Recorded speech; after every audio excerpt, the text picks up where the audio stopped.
We are very fortunate today to have three of the very important behind-the-scenes people for Shakespeare Royal Oak's Twelfth Night.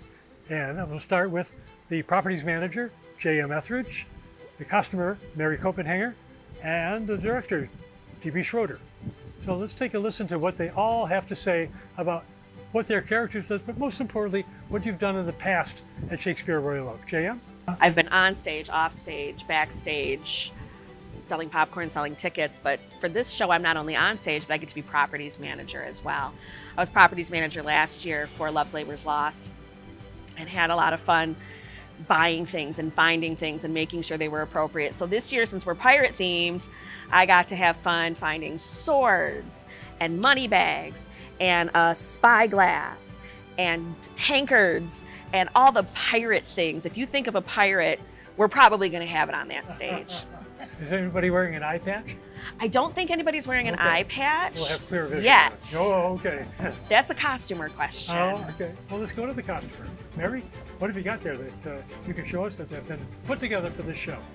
Well, when I start working on a show, obviously I read the script and then I talk to the director and find out what the concept or what the idea is. I then start coming up with renderings for each of the characters, and this is the captain, and this actress then becomes Fabian later. And we do have one of these renderings for each and every one of the characters, and those things that I'm actually constructing, you'll see fabric swatches down at the bottom. So that's pretty much the blueprint for the show costume-wise. And the man whose vision this all was, Schroeder, the director. Yes, so I had a lot of fun when I was a young actor in Chicago. Back in 2004, I saw a production of the Defiant Theater's play called The Pirates. It was an adaptation of a book from the 1970s. And they had punk rock sea shanties, and they had cardboard pirate ships traveling across the stage. And there was a cast of, it seemed like 30 people.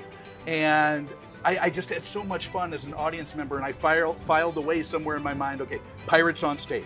And then when I reached out to Shakespeare Royal Oak and said, hey, are you maybe in the market for a director?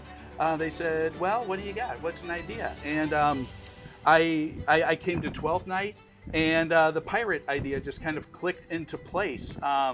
I thought, well, we have a shipwreck near the beginning of the show.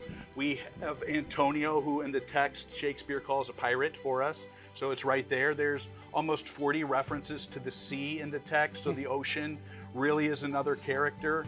And it was just sort of a perfect storm, if you will. That sounds great. Now, No pun intended. you came as an audience member last year, didn't you? Yes, yes. My oldest was in the Teen Ensemble, and I got to be an audience member for The Winter's Tale.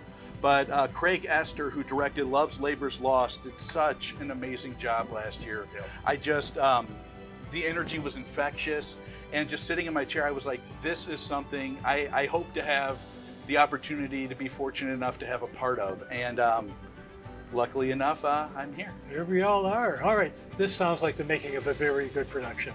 Thank you all, and please come back and see this show, everyone. As you can see, it's a barren field behind me, but there will be a set built slowly over time. It'll be painted, there'll be costumes, there'll be characters, people walking around. There'll be tents going up all around the place, a concession stand where you can buy some Shakespeare and a glass of wine, some popcorn and ice cream. What more could you want? It's a lot of fun under the stars. We hope to see you in just a few days.